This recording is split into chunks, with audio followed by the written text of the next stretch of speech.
The wind that tore through Harlan's Bluff, Wyoming on the night of October 14th, 2026, didn't just carry cold. It carried something older and meaner than cold. It carried the particular silence of a town that had already decided it didn't care what happened to two girls who had nowhere left to go. Reese Calloway was 17 years old, 5 feet 4 inches of compressed determination, and she had not cried since the cemetery. Not at the graveside, not when the dirt, too frozen to shovel properly, fell onto the 3 wooden caskets with hollow thuds that echoed off the skeletal pines like something biblical and indifferent. Not when the pastor said his words and the sparse crowd of townspeople pulled their coats tighter and shuffled back to their heated trucks without meeting her eyes. Not once. She would not cry, not yet. Maybe not ever. June Pierce stood beside her at that cemetery, and June was everything Reese was not in that moment. June cried openly, her tears freezing to her cheeks before they reached her chin. June had her mother's hands long-fingered and soil-stained even in grief, and she pressed them flat against the middle casket like she could push warmth through the wood and into the woman inside. June's mother, Sandra Pierce, had been a single parent who smelled of potting soil and chamomile tea and had kept the most extraordinary greenhouse Reese had ever seen, rows of tomatoes and winter herbs climbing toward. Grow lights while the Wyoming wind rattled the glass outside. Sandra was gone now. 2 of Reese's parents were gone now. The bridge had taken them all. The Harlan's Crossing Bridge had stood for 60 years over the frozen throat of the Harlan River, carrying commuter buses and logging trucks in the ordinary weight of ordinary days. On the morning of October 11th, during a freak ice storm that the Weather Service had downgraded from its original severity rating, it took 43 seconds to fail. The investigation would later cite metal fatigue, accelerated by freeze-thaw cycles and deferred maintenance funding cuts. The commuter bus Route 7 was carrying 21 people, including both of Reese's parents and Sandra Pierce. 43 seconds. The town held a joint funeral because the 2 families had shared a property line and a garden fence and 15 years of borrowed sugar and emergency babysitting. The 2 girls stood together because there was no one else to stand with. That was 3 weeks ago. In those 3 weeks, the fragile scaffolding of what Reese had believed about the world, about community, about the basic human contract that says we look after each other when the worst happens, had been dismantled piece by piece with the efficiency of a contractor who'd already been paid and didn't care about the mess he left behind. Reese's father, Tom Calloway, had a brother named Warren. They had not spoken in 11 years. Warren Calloway drove up from Denver in a silver Mercedes 3 days after the funeral, wearing a charcoal wool overcoat and a gold watch that caught the pale winter light every time he moved his wrist. He stood in the doorway of the Calloway house, the house Reese had grown up in, the house where her mother had painted the kitchen cabinets, sage green because she said it made the morning feel gentler. And he looked around the room with the slow appraising eye of a man calculating square footage. He did not look at the graves. He looked at his watch. His voice had the practiced warmth of someone who had spent decades billing $400 an hour to deliver bad news in a tone that implied he was doing you a favor. "It's a tragedy, Reese," he said, "a real one. Your father and I had our differences, but this—" He paused, pressed his lips together in a configuration that was adjacent to grief, but not quite there. "This is something else entirely. We need to talk about logistics." Logistics turned out to be a word that contained multitudes. Within 48 hours, Warren had leveraged his temporary appointment as a state executor granted by the county court, while the wardship paperwork crawled through the state bureaucracy at the speed of institutional indifference to establish a comprehensive picture of Reese's financial situation. The picture was not good. The Calloway house carried a second mortgage taken out 4 years prior when Tom's truck had needed a new engine and the logging company had cut hours. The life insurance payout was frozen inside a wrongful death litigation against Harlan County for the bridge collapse, a case that could take 18 months to 2 years to resolve. The bank, Warren explained, standing in the middle of Reese's living room while he packed her mother's silver cutlery into a cardboard box, had already begun foreclosure proceedings. Reese watched him wrap each piece of silver in newspaper and place it carefully in the box.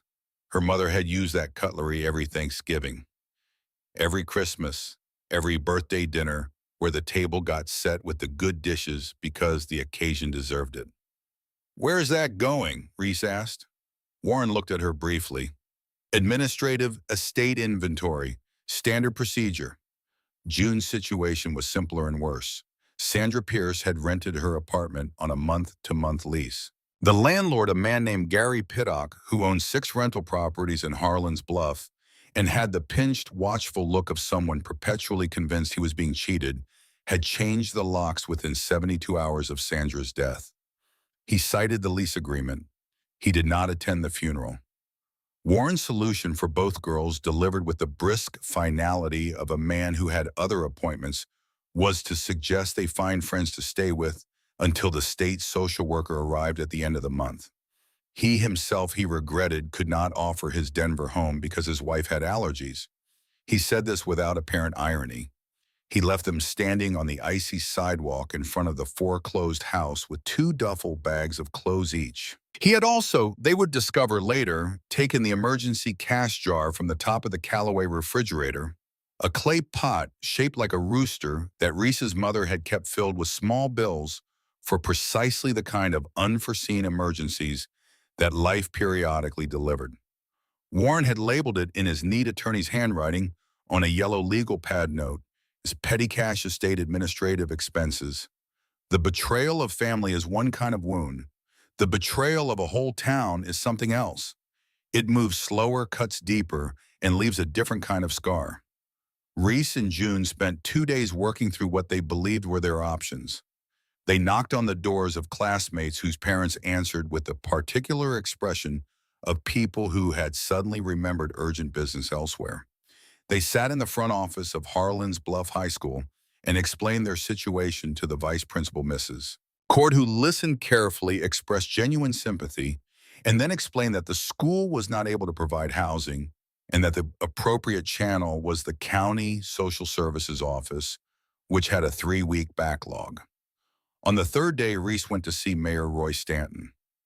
Roy Stanton had been mayor of Harlan's Bluff for 11 years. He was a large man who wore fleece-lined vests over flannel shirts and shook every hand he encountered with the practiced enthusiasm of someone who understood that visibility was the primary currency of small-town politics. He had attended the joint funeral and shaken both girls' hands there too, and told them that if there was anything at all he could do, they should not hesitate. When Reese sat across from him in his office in the Harlan's Bluff Municipal Building and asked whether the community center had a room the girls could use temporarily, the mayor's expression shifted through several registers before settling on something that looked like apologetic, bureaucratic helplessness. "Liability issues," he explained. The community center was a municipal facility. Housing minors without proper guardianship documentation created legal exposure for the county. His hands were tied. He was sorry. He truly was. That evening, Reese went to see Pastor Gene Harlow.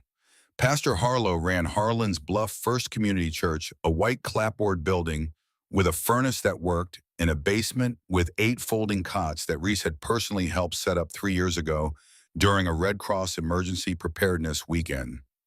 She knew the basement existed. She knew the cots were there. The pastor heard her out. He gave her a wool blanket from the church supply closet and a loaf of bread that was 2 days from stale, and told her he would pray for God's provision in her time of need. Then he walked her to the heavy oak front door of the church, held it open with one hand, and locked it behind her with the other. She stood on the church steps in the dark and the cold and looked at the blanket in her arms and the bread tucked under her elbow and the locked door behind her, and she felt something shift inside her chest. Not break, shift, like a tectonic plate adjusting to a new configuration. Something that had been soft and open moved into a harder position and locked there. She walked back to the bench outside the closed gas station where June was waiting. The temperature that night was 9 degrees below zero. The wind off the mountain came in hard, steady gusts that found every gap in their clothing and pressed through. June had the pastor's blanket wrapped around both of them and they sat pressed together, their breath coming out in overlapping clouds that the wind immediately tore away. "I have $40, June said. Her voice was barely above a whisper. She reached down and pulled off her right boot, extracted the insole, and peeled four $10 bills from the bottom where she'd pressed them flat. The bills were slightly damp from body heat and slightly crumpled. They had the particular preciousness of money that had been saved carefully for something that mattered. "It was for the winter formal," June said. "I was going to buy a dress." Reese looked at the four bills in June's hand. She looked across the empty main street at the amber glow of the Rusty Nail Tavern, the only establishment in Harlan's Bluff, still showing signs of life at 10 o'clock on a Tuesday night. She looked at it for a long time. "Wait here," she said. She took the money from June's hand, tucked it into her jacket pocket, and walked across the street. Inside the Rusty Nail, the air smelled of spilled beer and cigarette smoke, and the particular human warmth of men who had nowhere better to be. There were 7 people inside. The bartender, a heavy-set woman named Dot, who looked at Reese with the particular expression of someone deciding whether to ask for ID or to just acknowledge what was obviously happening. 3 loggers at the bar, 2 older men playing cards at a table near the window, and in the back corner, slumped over a glass of whiskey with the posture of a man who had been fighting gravity for several hours and losing Earl Doss. Earl Doss was 63 years old and had once been the most respected mining foreman in Carbon County. He'd run the Harlan Deep Seam operation for 17 years until the company went bankrupt in the early 2000s and the pension fund went with it. He'd spent the subsequent years selling off whatever remained of his former professional life, pieces of old mining equipment, survey rights to land he barely remembered owning, partial claims to properties whose value he could no longer accurately assess, to pay bar tabs and keep the particular emptiness at bay, in the only way he'd found that worked temporarily, which was whiskey. He was notorious in Harlan's Bluff. Not dangerous, not mean, just dissolved. A man who had once known exactly what he was worth and now couldn't remember where he'd put the number. Reese walked to the back corner and stood across the table from him. Earl looked up. His eyes were bloodshot and slow to focus, but not entirely vacant. There was still something operational behind them, some residual competence that the whiskey hadn't reached yet. "You're Tom Calloway's girl," he said. "Yes," Reese said. "Heard about the bridge, I'm sorry." "I need to buy property," Reese said. Earl blinked at her. "You've got land," Reese said. "The old Miller shed at the edge of Whisperwood. The half-acre it sits on. I want to buy it." She put the 4 $10 bills on the table between them. She put her hand flat on top of them and looked directly at him. Earl looked at the money. He looked at her. He let out a sound that was part laugh and part something more tired and complicated than laughter. "That place," he said, "hasn't been used since Reagan was in office. The roof is half collapsed. There's no power, no plumbing, no insulation. You couldn't survive a single night in there." "I'll survive," Reese said. $40. You sign the deed over to me right now and you can buy yourself whiskey for the rest of the week."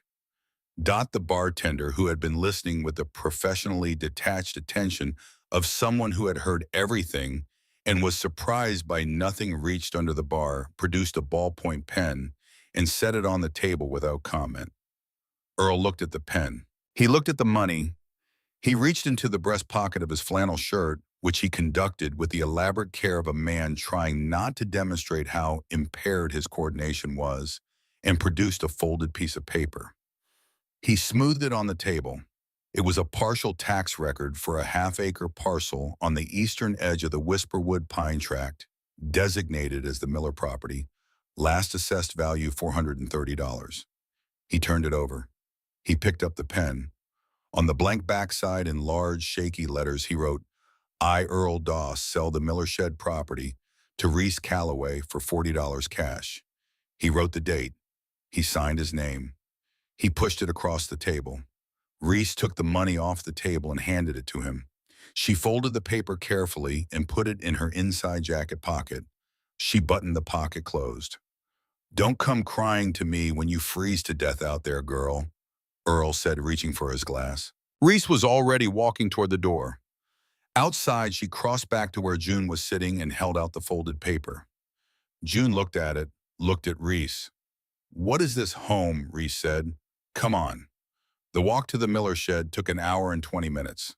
The town of Harlan's Bluff faded behind them slowly, the gas station lights, the glow from the tavern, the amber squares of lit windows in the houses of people who had turned them away, until they were walking in complete darkness through the edge of the Whisperwood pines, with only the pale ambient light of a clouded half-moon filtered through snow to see by. The snow started again 20 minutes into the walk. Heavy, determined flakes that came down with the particular density of a storm that intends to stay. They stuck to the girls' eyelashes and melted down the backs of their necks and accumulated on the shoulders of their jackets with a patience that had nothing personal in it. When they reached this property, June stopped. The shed was worse than Reese had expected, and she had expected it to be bad. It was a corrugated metal structure approximately 20 feet by 20 feet sitting on a half-acre of rocky ground that had never been good for anything. The metal siding was peeled back in 3 places like the top of an open tin can. The front door, a heavy wooden thing that had once been painted red, was hanging from a single rusted hinge at a 45-degree angle. The roof had a visible sag in the southeast corner where something age or snowfall or simple structural exhaustion had pushed it inward. "Reese," June said. Her voice had the specific quality of someone looking at something and being unable to make it acceptable. "We can't survive in that." "We can't survive out here," Reese said. She walked to the door, gripped it with both hands, and heaved it aside. It fell into the snow with a soft, heavy impact and lay there. She stepped inside. The air inside the shed was against all intuition, colder than the air outside. The metal walls had been holding the cold all day, the way a refrigerator holds it, trapping and concentrating it, and the temperature inside was somewhere below zero. The floor was frozen dirt, hard as concrete, scattered with rusted engine parts and broken glass, and the skeletal remains of something small that had found its way in and not found its way out. The smell was of damp earth and old rust and decades of stillness. June followed her in pulling the flashlight from her jacket pocket. The weak yellow beam cut through the dark and showed them the full scope of what they had. It was not much. Reese moved to the center of the shed and began clearing the floor with her hands and a heavy piece of scrap iron she found in the corner. She didn't speak. She worked. That was the thing about Reese Calloway that the town of Harlan's Bluff had failed to understand in its rush to calculate liability and close its doors against them. She did not spend energy on the gap between what was and what should be. She took what was in front of her and she worked with it. "Get branches," she told June. "Dead ones, dry ones, anything that will burn. Go to the pines. Break what you can." June went. For 2 hours they worked in a silence broken only by the wind through the peeled-back siding and the occasional crack of a branch. June made 4 trips for kindling. Reese cleared a central area of the floor, trying to dig a shallow fire pit with the iron bar to keep flames away from the rotting support beams overhead. The frozen ground resisted. She drove the iron bar down again and again, and the ground gave up inches grudgingly chip by frozen chip. And then, on what felt like the 30th strike, the sound changed. Instead of the dull resistance of frozen earth, the bar hit something that rang. A sharp, resonant clang that vibrated up through the metal and into her hands and seemed to hang in the cold air for a half-second too long. Reese stopped. She stood with the iron bar in her hands and looked down at the floor. She scraped at the dirt with her boot. She scraped again.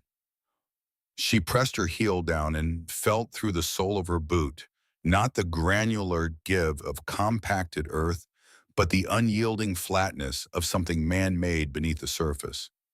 "June," she said.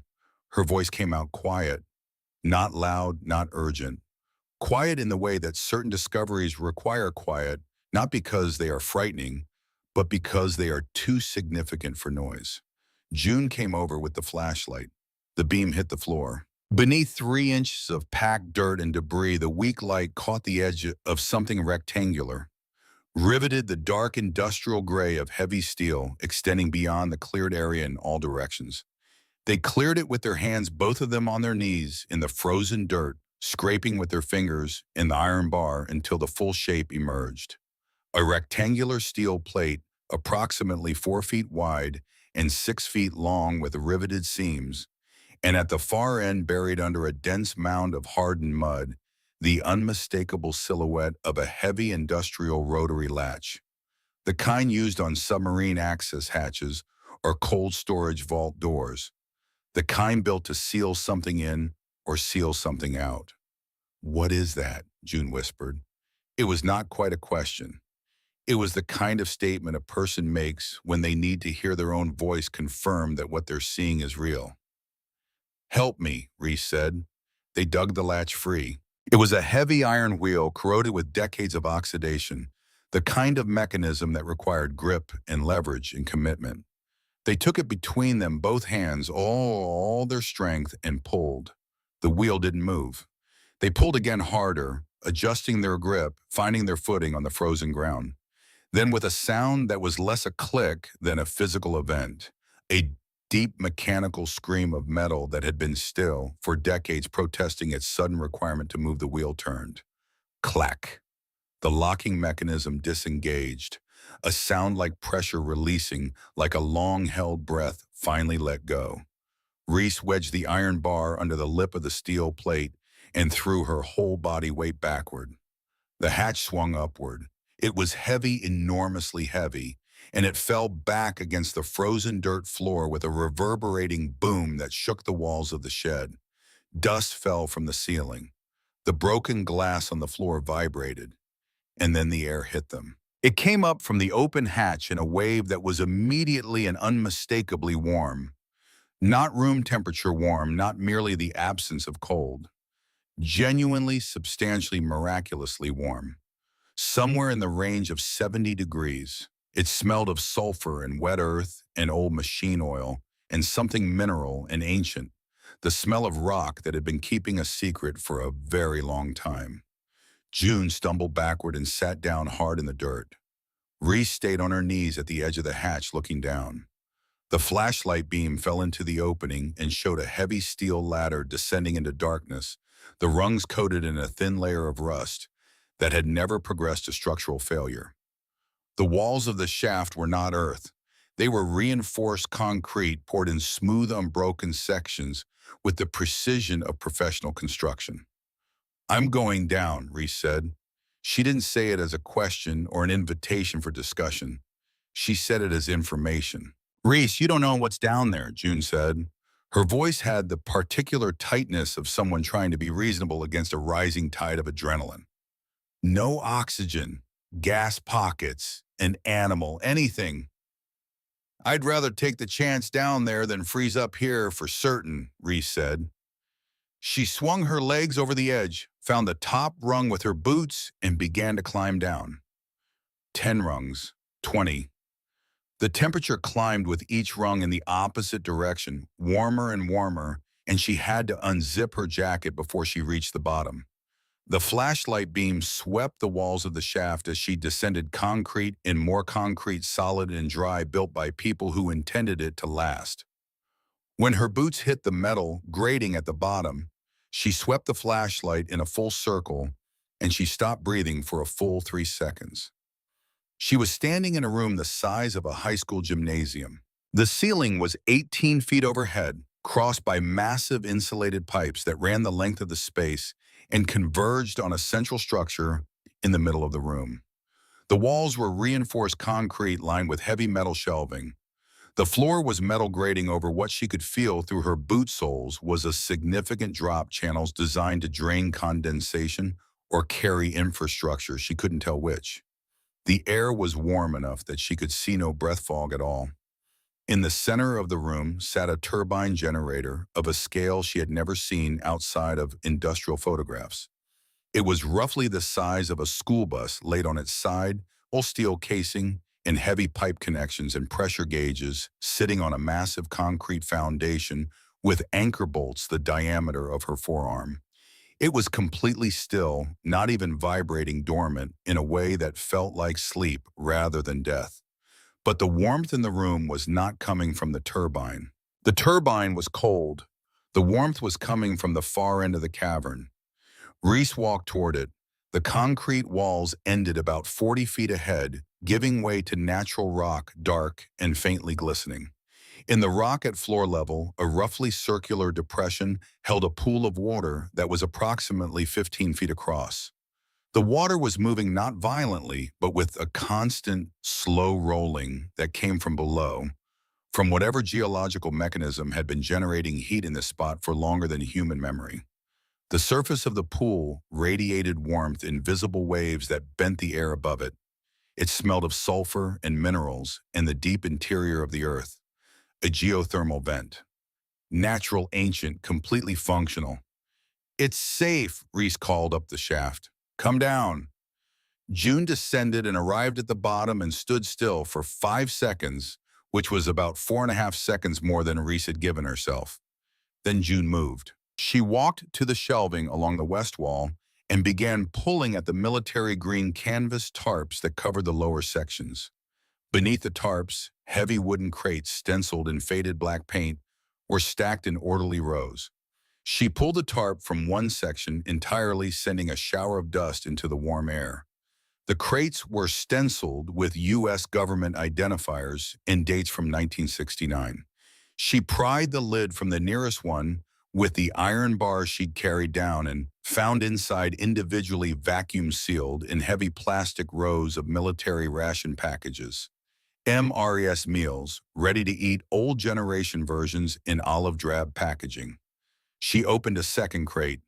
Heavy-duty wool blankets, military issue, still in their original compressed packaging. A third, medical supplies, bandages, antiseptic compounds, a small pharmacy's worth of sealed medications in amber bottles. Reese was at the control panel, bolted to the turbine housing. A rectangular frame of dirty glass was mounted to the panel, and behind the glass, slightly yellowed but completely intact, was a folded technical blueprint. She wiped the glass with her sleeve. The header of the blueprint read in precise government standard typography, "Project Harlan Emergency Geothermal Substation, classified construction completed August 1968.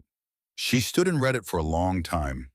During the height of the Cold War, when the federal government and certain private industrial interests had been genuinely concerned about the possibility of Soviet strikes on American industrial infrastructure, an arrangement had been made. The Harlan Deep Sea Mining Company, in exchange for certain federal contracts and mineral rights, had quietly permitted the construction of an emergency substation beneath its property. The geothermal spring provided unlimited natural heat and a source for electrical generation through the turbine. The facility was designed to operate entirely off-grid, self-sustaining indefinitely. It had been stocked and sealed and written into classified documents that were never declassified. Then the company went bankrupt. The men who knew about the project retired or died or moved on. The administrative paper trail was buried in federal filing systems that nobody had occasion to search. The property changed hands twice in tax auctions, both times sold as worthless, because what was visible above ground was worthless. The shed was all anyone ever saw. For 58 years, the facility had sat below the frozen Wyoming dirt, sealed and forgotten, warm and waiting. "Reese." June's voice came from the far end of the cavern, from behind the turbine. "Come here." Reese walked back. Beyond the turbine, the cavern opened into a secondary space that the flashlight had barely reached on the first pass. It was narrower but longer, running back into the rock, and its defining feature was a series of long rectangular troughs built into the floor, are approximately 3 feet deep and 8 feet long, each filled with dark, rich soil that was completely unlike the frozen clay above them. Above the troughs, mounted to the rock ceiling on heavy steel brackets, were industrial grow lights. Big ones, high-output fluorescent tubes and steel housings connected by heavy conduit to the main electrical system. A hydroponic growing bay, underground, dormant for half a century, but structurally intact. Along the back wall of the secondary cavern floor to ceiling were rows of glass mason jars, thousands of them, sealed with wax over the metal lids labeled in faded cursive handwriting. June held her flashlight beam on the nearest shelf and read the labels out loud, her voice changing as she read. Wheat hard red winter lot 4, tomato Rutgers variety, carrot chantenay, pole bean Kentucky wonder, kale lacinato, calendula, chamomile, the same chamomile her mother had grown in her greenhouse.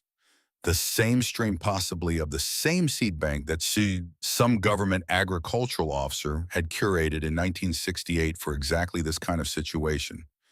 June reached out and picked up one of the chamomile jars. She held it against her chest with both hands. She didn't speak for a moment.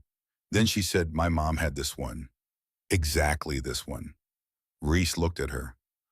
Really looked at her the way she hadn't had the room to do since the cemetery.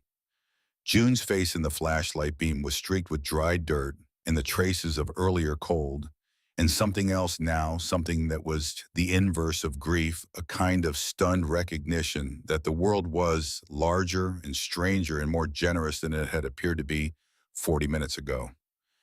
"Come on," Reese said quietly. "Find the main breaker." They found it on the north wall, a heavy electrical panel with a massive red lever coated in 50 years of dust, unmistakable in its purpose. Reese put both hands on it, felt the solid resistance of metal that had not moved in decades. She looked at June. June nodded. Reese threw the lever upward. For 2 seconds, nothing happened. The silence of the cavern continued, the faint bubble of the geothermal pool, the distant whisper of air through concrete infrastructure. Then the turbine moved. It began as a vibration through the floor. Something beneath hearing felt entirely in the bones of the feet. Then a deep rhythmic thrumming, a mechanical heartbeat, as the geothermal steam pressure that had been building for decades in the pipes finally found its purpose again and was diverted into the turbine housing. The machine that had been sleeping since before either of these girls were born groaned with a particular complaint of mechanisms asked to work after long rest, but it did not stop. It kept building, the thrumming, deepening the pipes along the walls, hissing, as pressure normalized until the sound settled into a steady, powerful hum that filled the cavern like something alive. Then the lights came on. Row after row of heavy industrial cage lights mounted to the concrete ceiling slammed on, simultaneously flooding the entire subterranean complex with hard, white, brilliant light. Both girls threw their hands up against it. The transition from flashlight to this was like stepping from a closet into midday. When their eyes adjusted, they saw everything.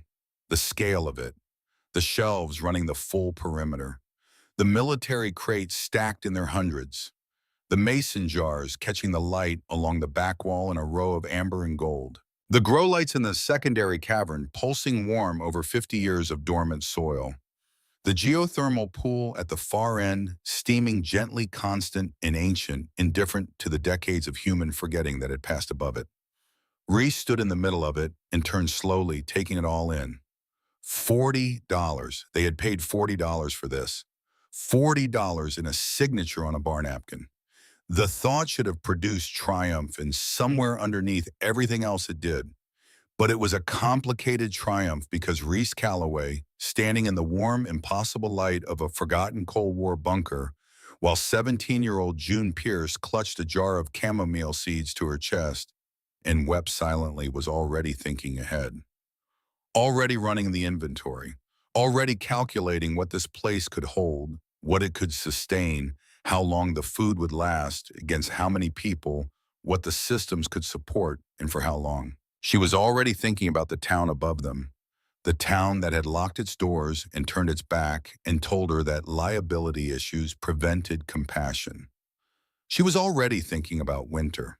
And then from the old ham radio station she had not yet fully noticed in the corner of the generator room, a sound came through the static that she also hadn't yet fully registered. Not a voice, not yet, just static. But the radio was running. Someone was on the frequencies. Someone above. Reese crossed to the radio and sat down at the metal desk. She found the receiver switch and turned it on, and the static filled the warm underground air with its white hiss, and she sat with her hand on the frequency dial and her head bent, listening.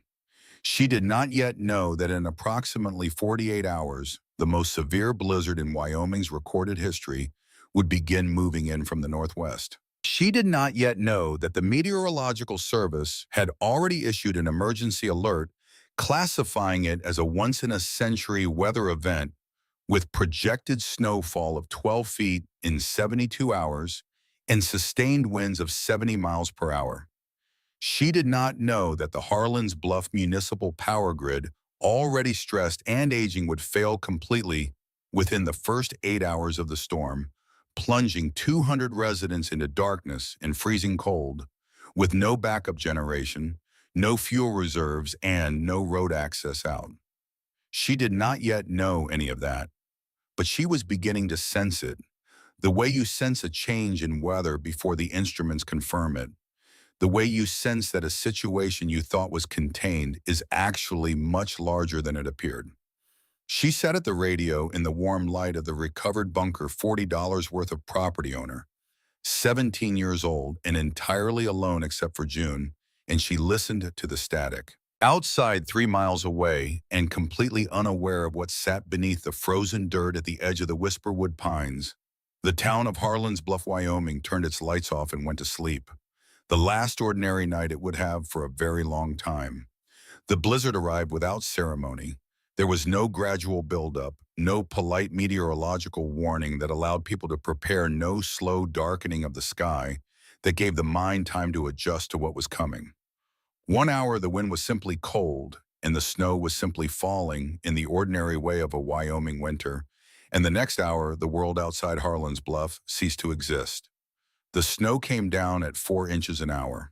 The wind followed it in from the northwest at sustained speeds that made the power lines sing a frequency no instrument was designed to measure, a sound between a scream and a moan that pressed through every wall and window and door frame in town with the insistence of something that had been waiting a long time to be heard.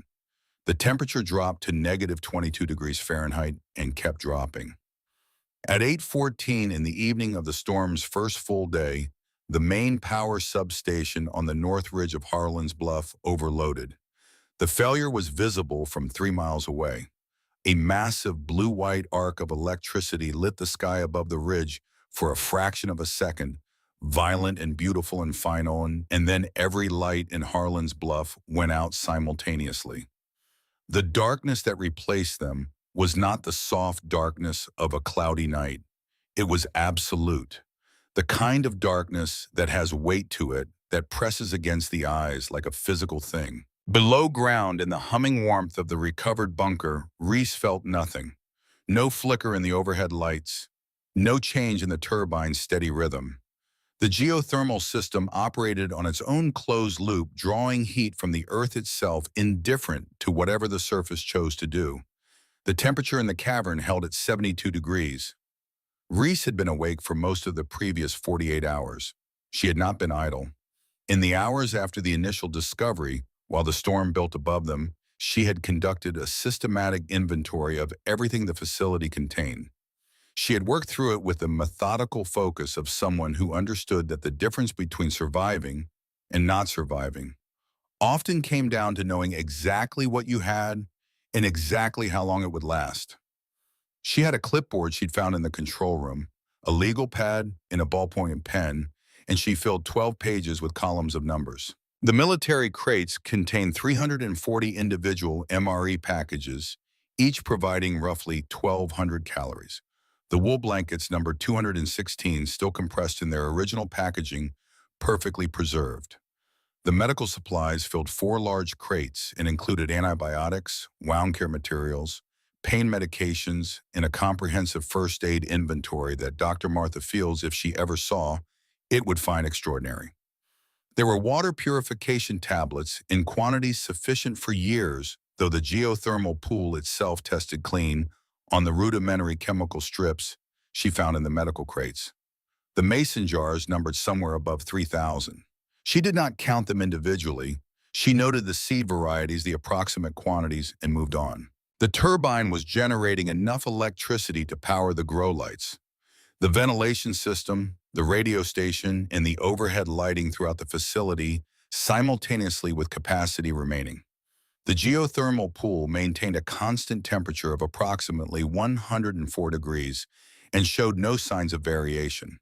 The air intake and exhaust venting systems, which she traced through the blueprint in careful detail, ran upward through the concrete and soil to the surface in two locations, both behind the facility where they emerged as capped steel pipes that looked from above like nothing more than old mining survey markers. When she had finished the inventory, she sat for a long time with the clipboard on her knee and looked at the numbers.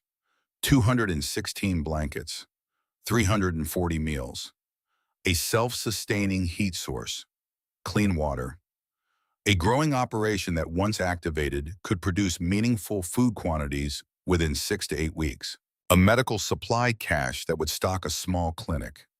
She thought about the town above her. She thought about Mayor Stanton and his liability concerns. She thought about the heavy oak doors of Pastor Harlow's church closing in the cold. She thought about Warren Calloway's gold watch catching the light as he packed her mother's silver. She thought about 200 people in a community center with no backup power. She sat with that thought for a long time. On the second day of the storm, the ham radio crackled to life. She had left it running on a low-traffic emergency frequency, and it had produced nothing but static for 18 hours. Then just after noon, a voice broke through. It was weak, threaded through with interference, but unmistakably human and unmistakably desperate. It was Bill Henderson, the elderly volunteer radio operator who ran the emergency communications desk at the Harlan's Bluff Community Center and weekends. His voice had the particular quality of someone who had been talking into silence for a long time and had begun to doubt whether anything was receiving. This is Harlan's Bluff Emergency, Wyoming. Repeat Harlan's Bluff Emergency. We have a critical situation at the community center on Miller Road.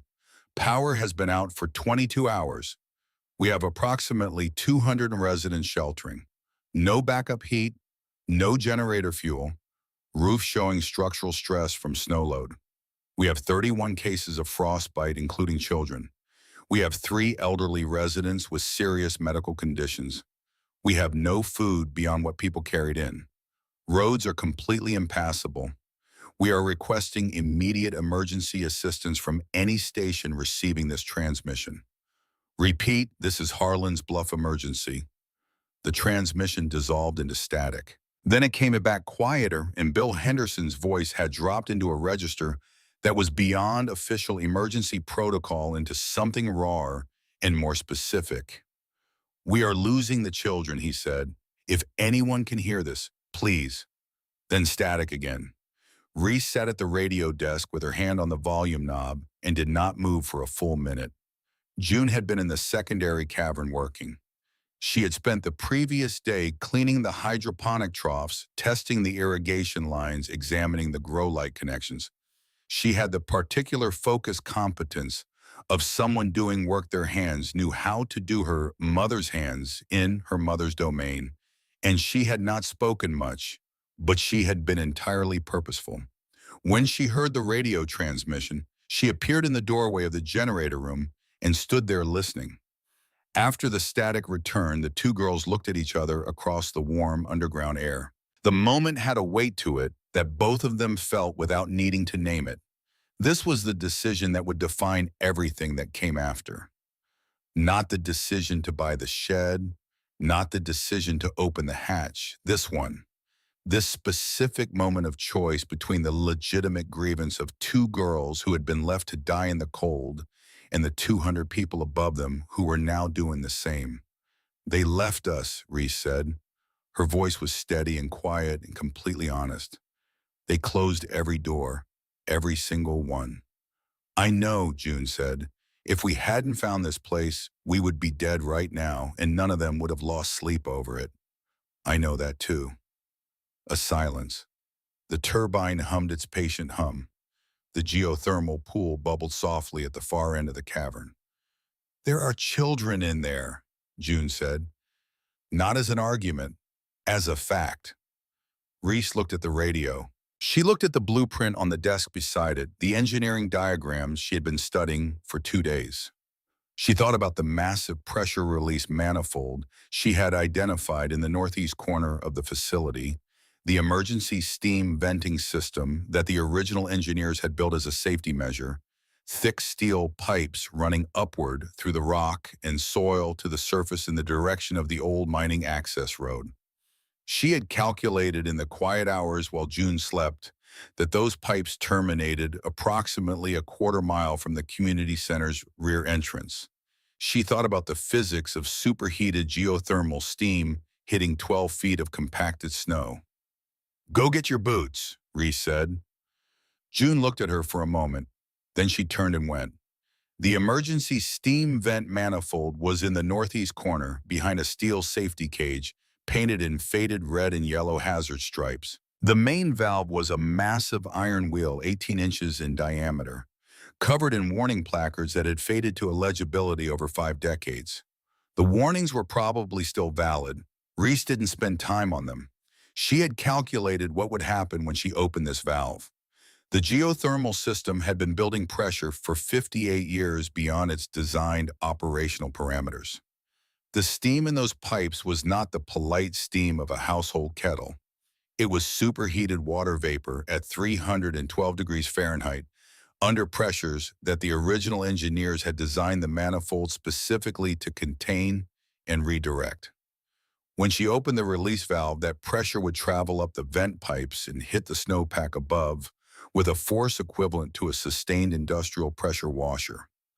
The snow above those pipes would not melt gradually. It would be converted almost instantaneously to water vapor and pushed outward.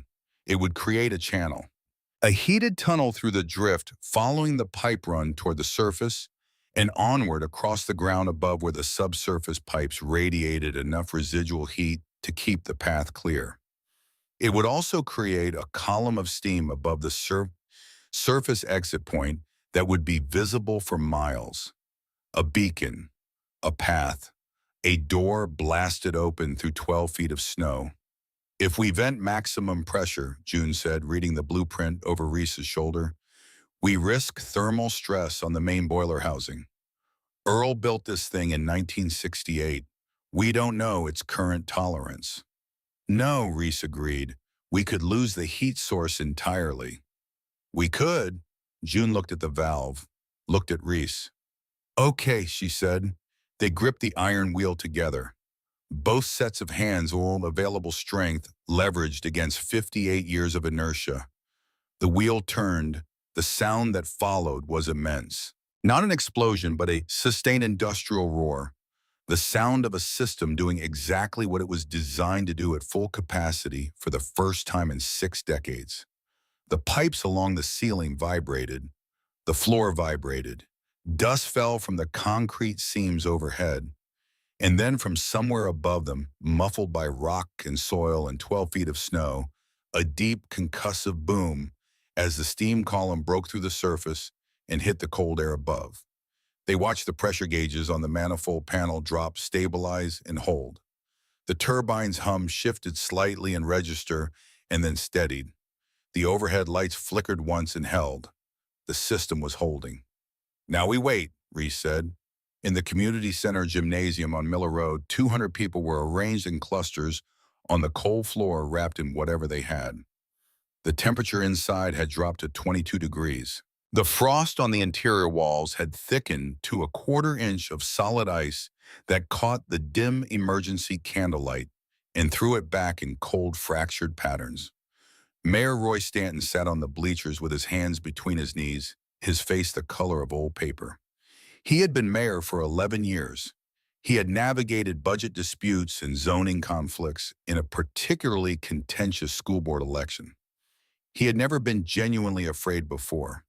The specific quality of this fear, The fear of the body's own heat, leaving it slowly incrementally with no drama and no announcement, was unlike anything he had encountered in his political career. Beside him, Warren Calloway sat with his arms wrapped around himself, his cashmere sweater inadequate in a way that no cashmere sweater had ever been required to be adequate before. His gold watch was in his pocket. He had put it there 2 hours ago because looking at it made him feel worse, and he was already feeling as bad as he could remember feeling. He had not thought about Reese since arriving at the community center. This was not because he was a man without conscience, Oakley. It was because he was a man whose conscience had been carefully insulated over decades of professional practice from the immediate human consequences of his decisions. The insulation was adequate in boardrooms and courtrooms. It was less adequate at 22 degrees in a dark gymnasium with children crying from frostbite pain 20 feet away. He thought about Reese now. He thought about the cash jar from the top of the refrigerator, the clay rooster his sister-in-law had kept filled with small bills. He had taken $60 from it. He had written it on the legal pad as petty cash estate administrative expenses, and then he had not thought about it again. He thought about it now. Pastor Gene Harlow was in the corner with three of his congregation leading a quiet prayer. His voice was steady, but his breath clouded heavily with each word, and the words were coming shorter, the pauses between them longer as the cold worked on his diaphragm. And then the floor moved. It was subtle at first, a low vibration that traveled up through the hardwood and into the feet and legs of everyone in contact with it. People looked down at the floor and then at each other. The vibration built, becoming something that could be felt in the chest, a resonance that had no obvious source. Then the windows rattled, then the walls. Then from the direction of the rear exit doors, a sound like the earth clearing its throat.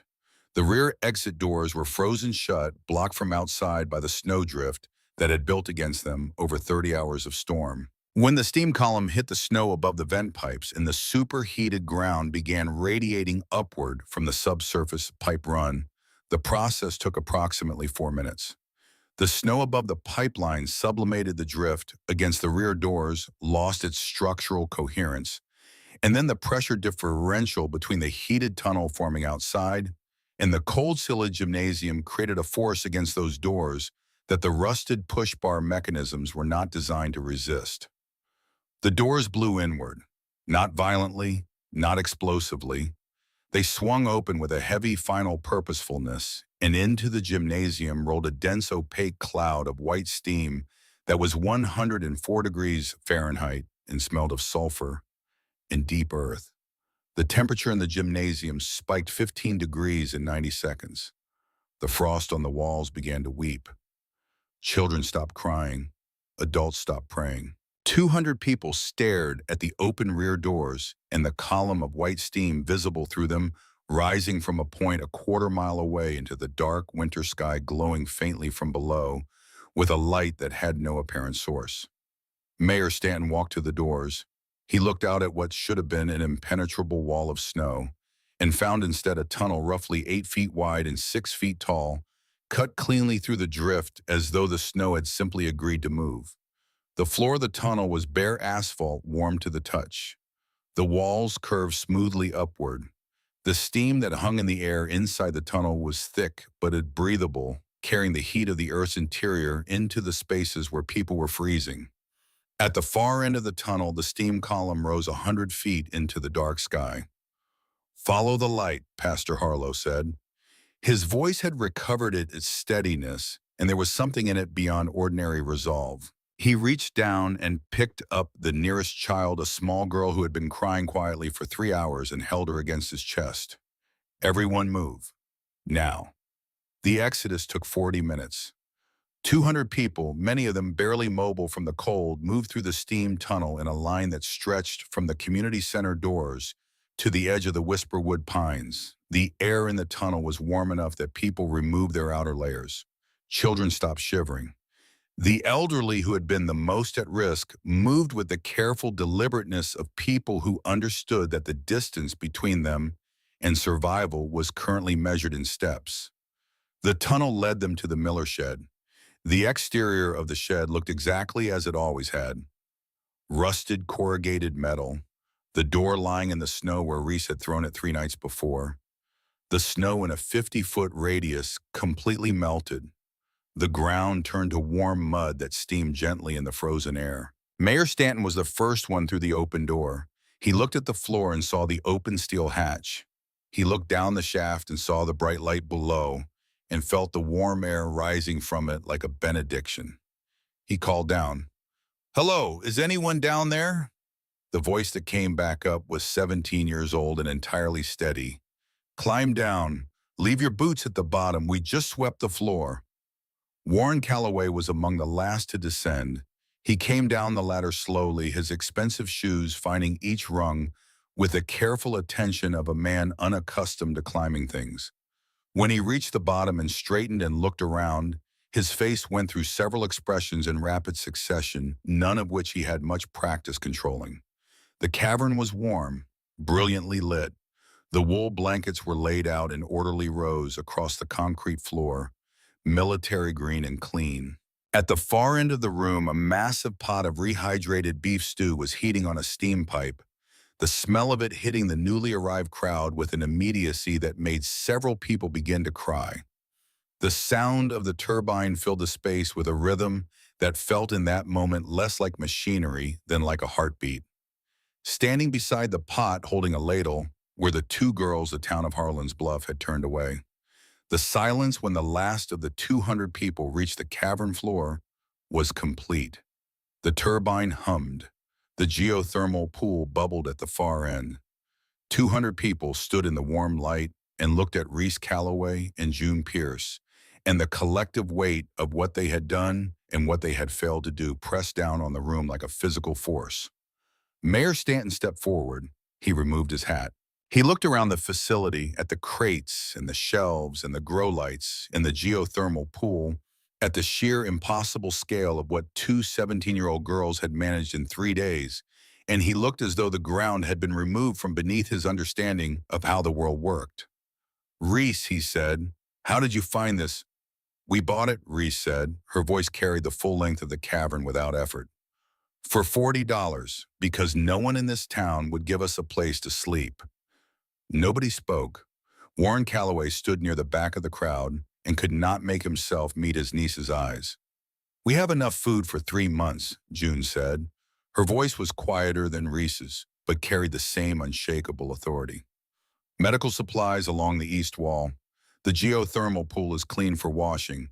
The grow operation will be producing in 6 weeks. Reese brought the ladle down against the side of the pot with a sharp metallic ring that made the crowd flinch. "This is our property," she said. "Not the community center, not the church. Ours. These are the rules. Nobody goes hungry. Everybody works. Those two things are not negotiable." She looked directly at Warren. "Starting with you, get a bowl. You're serving the children first." The transition from frozen community center to warm underground facility was disorienting for everyone. For the first 24 hours, the simple fact of warmth was sufficient. People ate and slept and allowed their bodies to begin recovering from what had been, for several of them, the early stages of hypothermia. Dr. Martha Fields set up a triage area near the air intake vents and worked through the frostbite cases with the focused efficiency of someone who understood that the window for preventing permanent tissue damage was closing. The cases were serious. Several loggers had lost sensation in multiple toes. An elderly man named Harold Birch had frostbite across both cheekbones that would scar. Agnes Tully, who was 71 years old and had been managing a chronic lung condition on medication that had run out 6 days before the storm, was fighting a developing pneumonia with the quiet determination of a woman who had survived harder things, though not many. Dr. Fields came to Reese on the morning of the second day in the facility. "The antibiotics in crate 42, she said without preamble. "They're extraordinary given their age, but the potency has degraded. I need to run double doses to get therapeutic effect, and at that rate we have approximately 10 days of supply for Agnes and 2 of the others." Reese looked at her clipboard. "I'll authorize crate 42, secondary reserves. But you ration it, doctor. There's no pharmacy to call." Dr. Fields nodded and turned to go. A hand closed around Reese's upper arm. She didn't need to look to know whose hand it was. She had been tracking Warren Calloway's position in the facility with the peripheral awareness of someone who understood that the most dangerous thing in an enclosed space is not the thing you're watching, but the thing you're not. She looked at the hand. She looked up at her uncle. Warren had not recovered his professional composure in the 2 days since descending the ladder. His cashmere sweater had been traded for a borrowed flannel shirt 2 sizes too large. He had not shaved. The gold watch was still in his pocket, but his eyes had their old quality back, that sharp, lateral thinking intelligence, and he was standing the way he stood in courtrooms with his weight slightly forward and his shoulders set. "We need to talk about the management of this facility," he said. His voice was quiet, calibrated to not carry. "Let go of my arm," Reese said. His grip didn't tighten, but it didn't release. "You're 17 years old. You found something remarkable, and you used it well. But what's coming next, rationing decisions, medical triage, prioritization, managing 200 increasingly desperate people in a confined space that requires adult judgment. As your legal guardian." "You are not my legal guardian," Reese said. "You appointed yourself temporary executor and stole $60 from my mother's kitchen.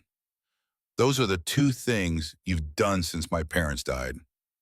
Let go of my arm." He released her arm, but he didn't step back. "The deed you have," he said, "is a signature on a bar napkin from a man who was legally intoxicated.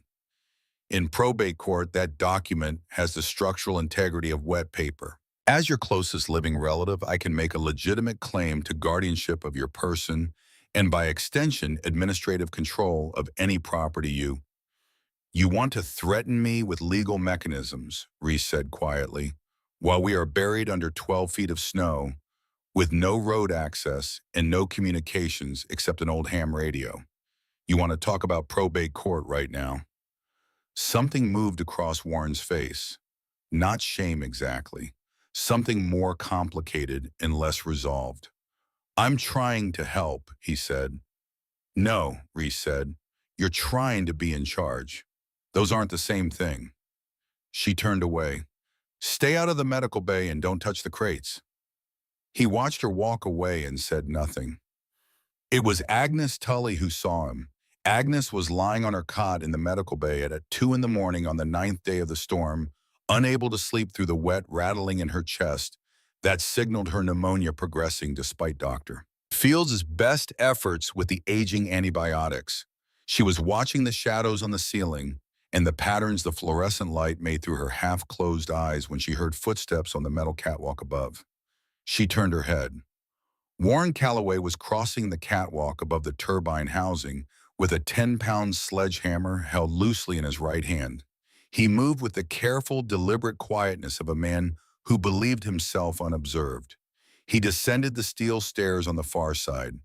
He went to the base of the turbine. He was there for approximately 4 minutes. Agnes watched him come back up the stairs. He was no longer carrying the sledgehammer. He crossed the catwalk and disappeared in the direction of the sleeping area. She lay in the dark with the rattling in her chest and thought about what she had seen for a long time, turning it over, examining it from different angles, wondering if the fever had produced it. It had not.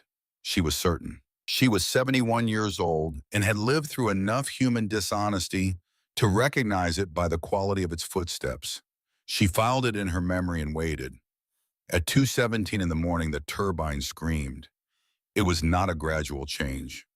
One moment the turbine was producing its reliable, steady hum, and the next a grinding, metallic shriek tore through the cavern like something physical echoing off the concrete walls with a violence that snapped every sleeping person to consciousness simultaneously.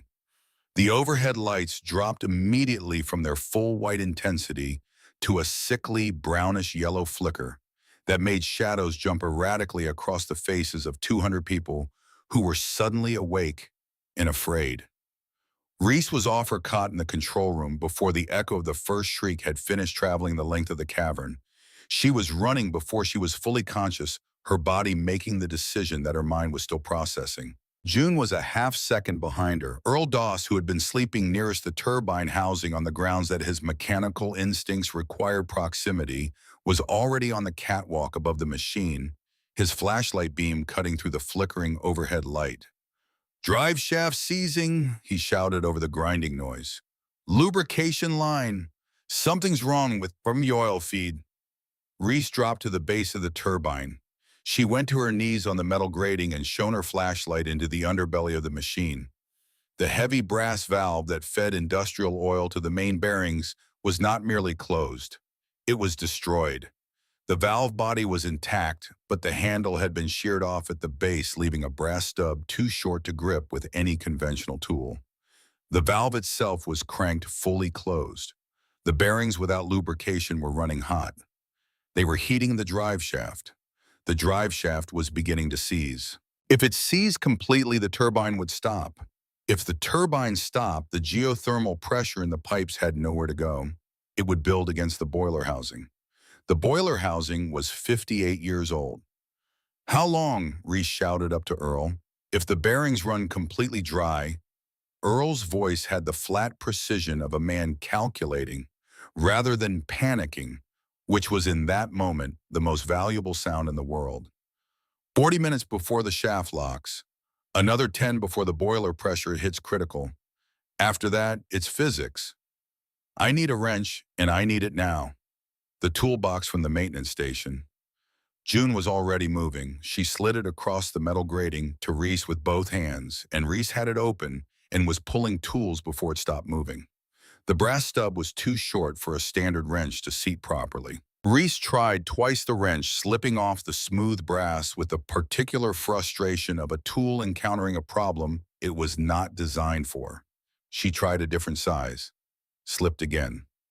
"Pipe," she said to June. 3 feet hollow steel from the upper rack. June was moving. The crowd on the cavern floor was pressing forward against Chief Leon Pike's extended arms, 200 people trying to see what was happening, their body heat and breath creating a humid fog above the main floor that the flickering lights fractured into something that felt more like a nightmare than a room. Mayor Stanton was in the crowd watching. Warren Calloway was also in the crowd watching from a specific angle with a specific quality of attention. June returned with a 3-foot section of hollow steel pipe. She slid it over the handle of Reese's wrench, extending the leverage arm, giving them mechanical advantage they didn't have alone.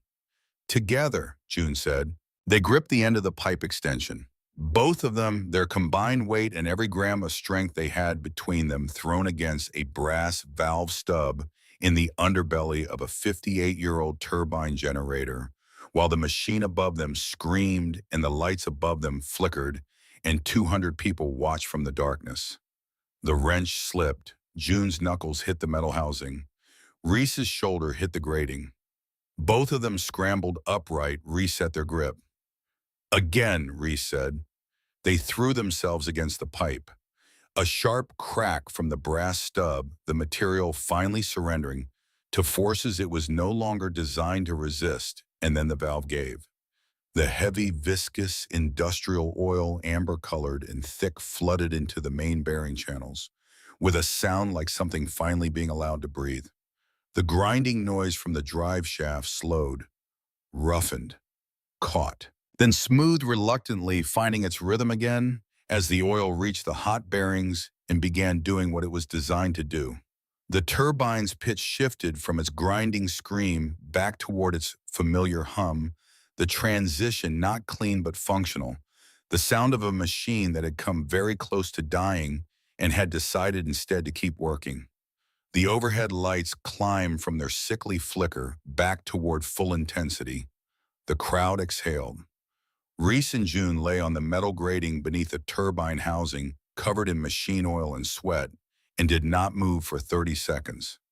They were breathing hard. Reese's hands were black with grease, and one of them was bleeding where the wrench had cut across the palm.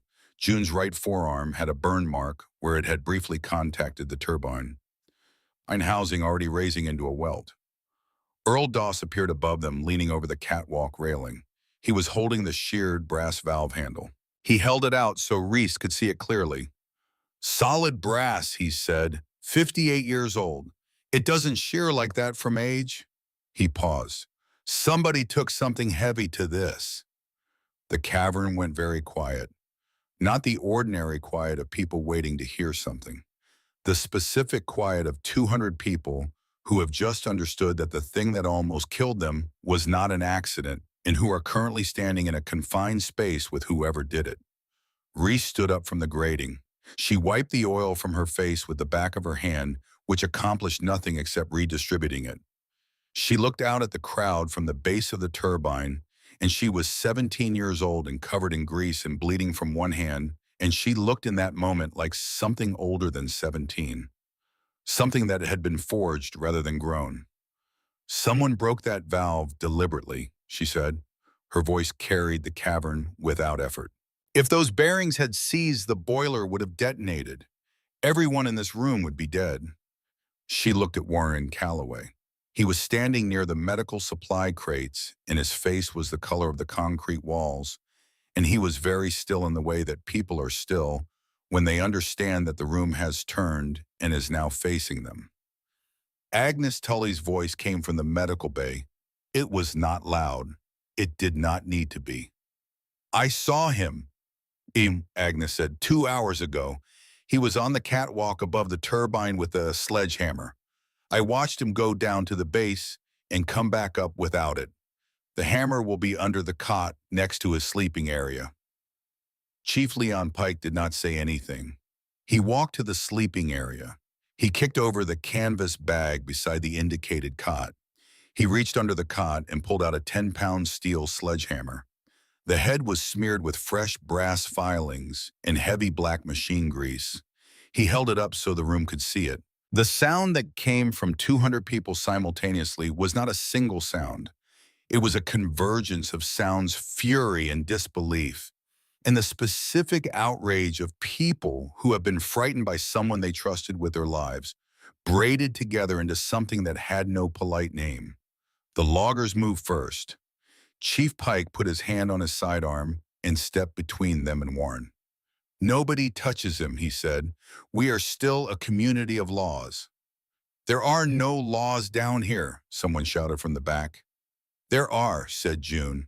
She had come out from under the turbine and was standing beside Reese, her burned arm held slightly away from her body. She looked at Warren with the particular expression of someone who has moved entirely beyond anger into a colder and more final clarity. "We don't execute people," June said. "We don't throw people into the snow to die. That is what this town did to us. We are not going to become what was done to us." The crowd's forward pressure eased slightly, not because they agreed necessarily, because June Pierce had said it with a conviction that made disagreement feel like the lesser position. Reese looked at Chief Pike. "The maintenance closet in the upper access shaft has no heat vent. Temperature stays above freezing, but not by much. Put him in there. Water and 1 meal a day. If he touches the door before I say otherwise, the upper hatch opens and the storm handles the rest." She said it without drama as a statement of policy. Warren Calloway looked at his niece. He looked at the room. He looked at the sledgehammer in Chief Pike's hand. He did not fight as Pike took him by the arm and walked him toward the ladder shaft. The immediate crisis was resolved. The turbine was running. The food was distributed. The people were warm. But in the quiet hours after Warren was secured and the crowd had returned to their blankets and the adrenaline had worked its way out of the body, Earl Doss pulled Reese to the base of the main exhaust pipe in the northeast corner of the facility and showed her something with his flashlight that made the warmth of the cavern feel briefly like nothing at all. The brackets anchoring the exhaust pipe to the concrete ceiling were warped, not slightly, significantly. 3 of the 7 anchor bolts had pulled half out of the concrete, the holes around them showing white stress fractures that spread through the surrounding the material like cracks in old porcelain. Earl ran his flashlight up the length of the pipe to the ceiling and back down to the brackets, and his face in the reflected light was the face of a man doing arithmetic he did not like the answer to. When the valve was shut off and the boiler temperature spiked, He said the exhaust pipe superheated. Steel expands. The thermal expansion hit these brackets with more force than they were anchored to handle. He touched one of the pulled bolts with his finger gently, as though it might complete its exit from the concrete at any moment. The wind up there is hitting the top of this vent at 70 miles an hour. Without these anchors holding the foundation, every gust is bending the pipe at the base. Reese looked at the brackets. She looked at the ceiling. She calculated. If the pipe fails, she said, the exhaust has nowhere to go. The steam backs up into the boiler. Earl's voice was careful and precise and had no comfort in it. The boiler is not designed to contain what will build up in that scenario. The failure would be catastrophic and immediate. He paused. We won't freeze to death, Reese. We'll be cooked alive. Reese stood in the warm light of the bunker, surrounded by the sounds of 200 sleeping people, and looked at the damaged brackets and the pulled bolts and the pipe that was the only thing standing between the people around her and a pressure failure that would end every life in the cavern. She looked at the access shaft that led up to the pipe's foundation point, the narrow concrete channel that allowed maintenance access to the anchor points at the top, just below the surface. She checked the diameter against the blueprint, 14 inches clearance with the pipe in the center. Earl was a large man. Chief Pike was broad-shouldered. The loggers, even the youngest of them, were built for work that required significant physical mass. She looked at her own frame, 5 feet 4 inches, lean from 3 weeks of inadequate nutrition even before the bunker. She knew before she finished thinking it. I need to re-anchor those brackets from the inside of the shaft, she said. Reese, Earl began. I know, she said. Get me the drill and the anchor bolts from the maintenance kit, and get me a rope. Earl Doss had spent 40 years in mining operations. He had overseen shaft collapses and equipment failures and the particular category of industrial emergency that arrives without warning and leaves no margin for deliberation. He had seen men make decisions under those conditions that range from extraordinary to catastrophic, and he had developed over those 4 decades a reasonably reliable instinct for which was which. He looked at Reese Calloway standing at the base of the exhaust shaft with a coil of rope in her hands and the blueprint tucked under her arm, and his instinct told him 2 things simultaneously. First, that she was right. Second, that being right did not make it survivable. The shaft was 14 inches of clearance around the central pipe. The pipe itself was running at approximately 280 degrees Fahrenheit on its outer surface, a temperature that would cause third-degree burns on contact in under 2 seconds.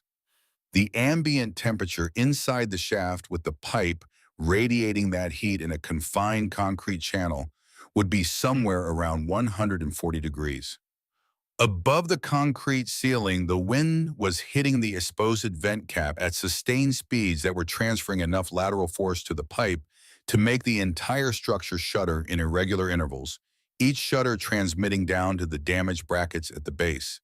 If a shudder hit while she was in the shaft working the drill, the pipe could move. If the pipe moved and she was against the wall of the shaft, the contact would be brief and total. Earl said all of this to her. He said it clearly and without softening any of it, because he was not a man who softened things and because she was not a girl who needed softening. She listened to all of it with the focused attention of someone filing information rather than receiving a warning. How many anchor points, she said when he finished? 7 brackets, 3 failed completely, 2 partially. You need to hit all 5 at minimum. Drill bits, masonry 3/8. You'll need to pre-drill and set the expansion anchors before the bolts seat. How long per anchor point? Earl thought about it honestly. 4 minutes each if everything goes right. 8 if it doesn't. 40 minutes total worst case, Reese said. Worst case assumes the pipe stays still, Earl said. If there's a gust event while you're in there, then June pulls the rope, Reese said. She looked at June, who was standing slightly behind Earl with her burned arm held against her chest. You hold the rope the entire time. If I stop responding to your voice, you pull. You don't wait to understand why. You just pull. June's face had the particular quality of someone who has already made their decision and is now simply waiting for the rest of the conversation to catch up to it. "I'll hold the rope," she said. Mayor Stanton stepped forward from the group that had gathered.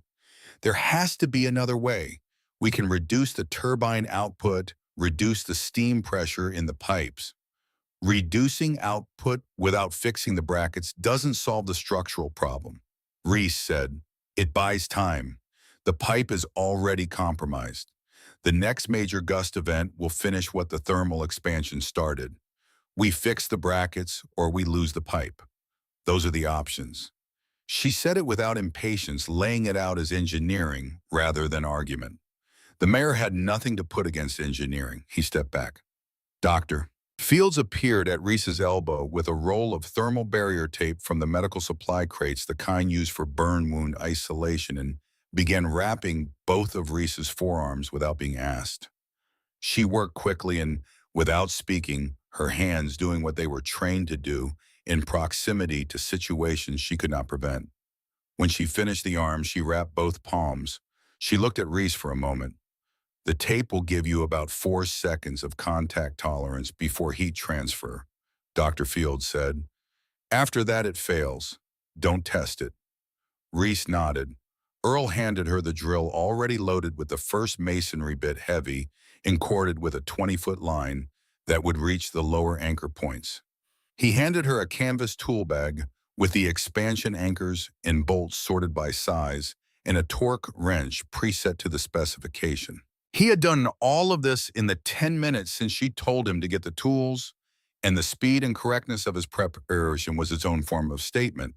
Whatever Earl Doss had been for the last 20 years, the foreman was still in there, functional and precise, waiting to be needed. He tied the rope around her waist himself.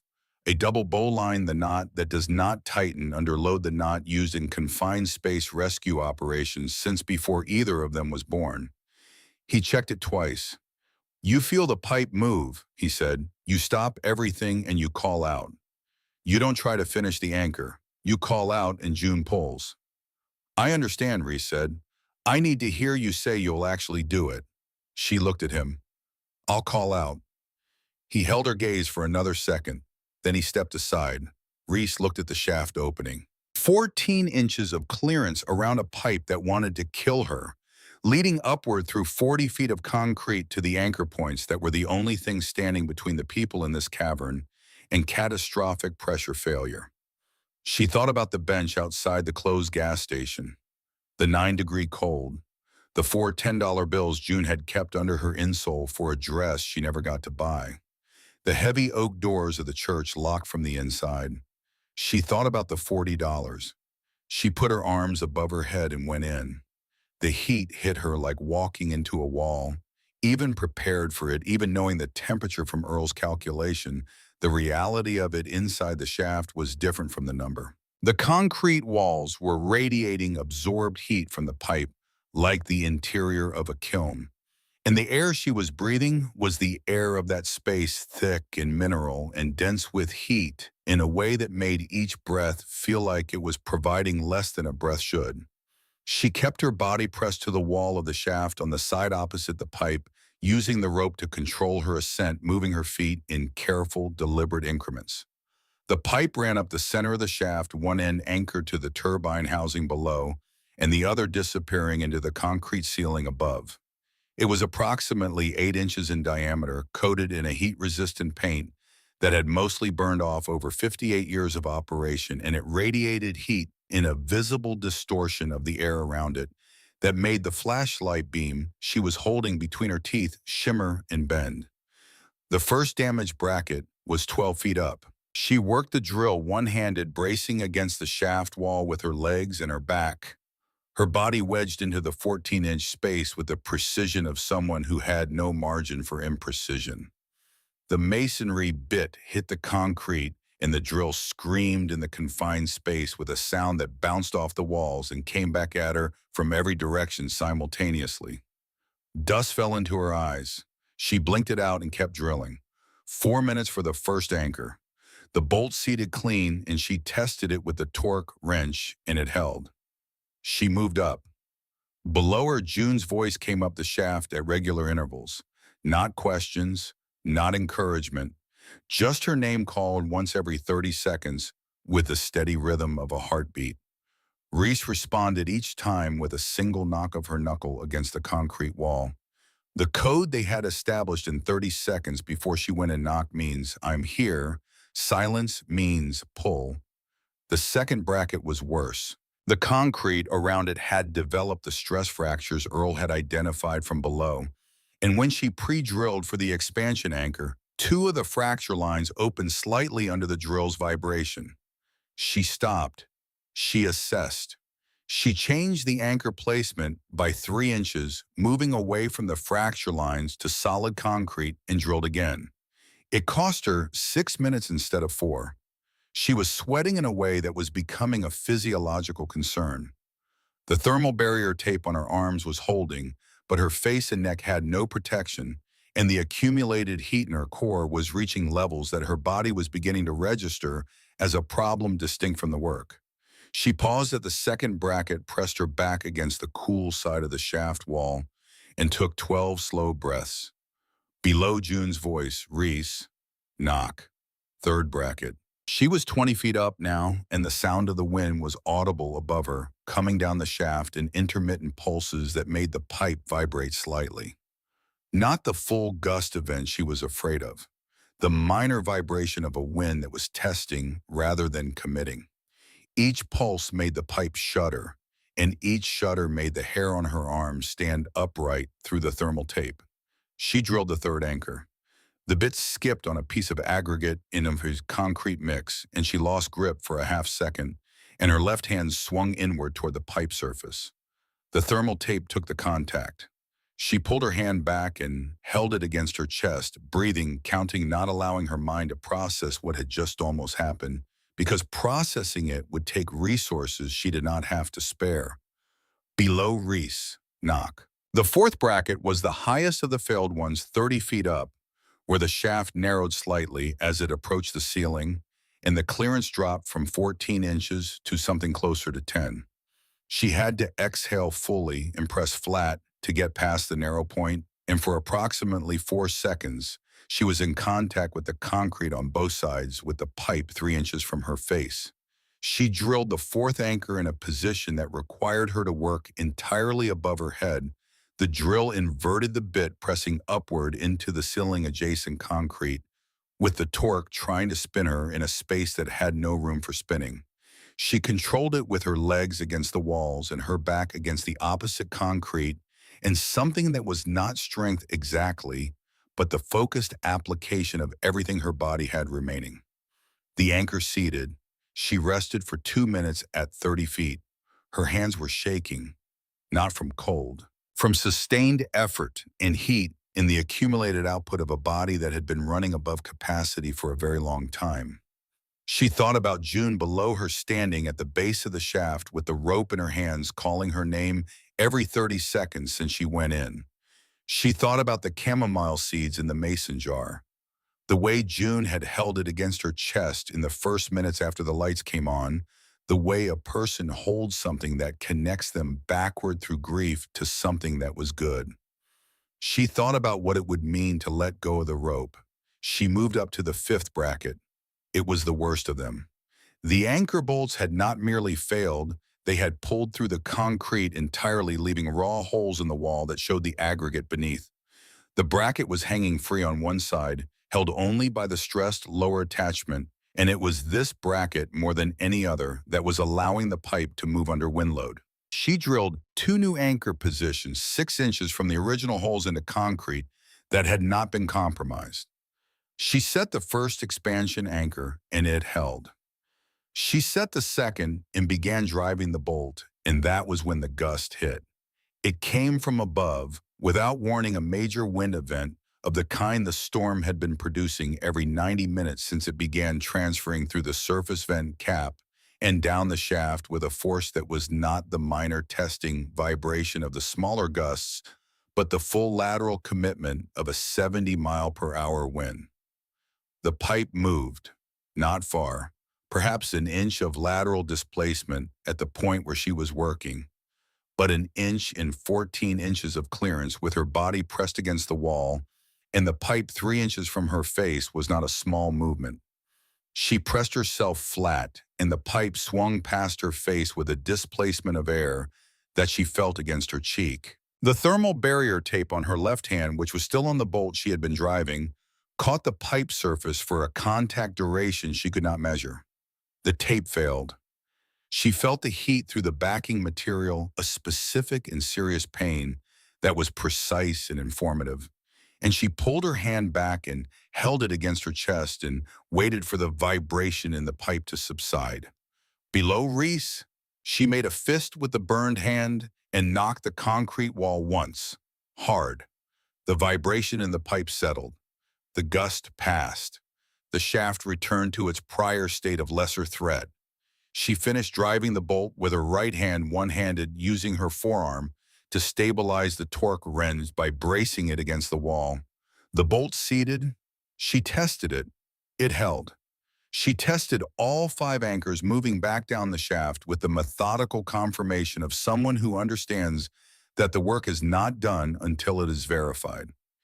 Each one held. The brackets were secure. The pipe, when she pressed her palm carefully against the wall beside it, no longer transmitted the vibration of the gust event. It was stable. She descended the last 12 feet on the rope rather than the wall, moving hand over hand, with her feet walking the concrete. And when she reached the bottom, Earl grabbed her under both arms and pulled her clear of the shaft mouth. She sat on the concrete floor. She did not fall. She sat deliberately the way you sit down when the thing is finished and your body is requesting to stop. She held her burned left hand palm up on her knee and looked at it. The tape had failed across a 2-inch strip.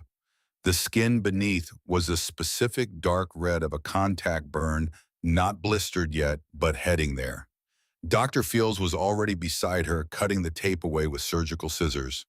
June crouched in front of her and held the rope in her lap that she had been holding for 43 minutes without releasing it.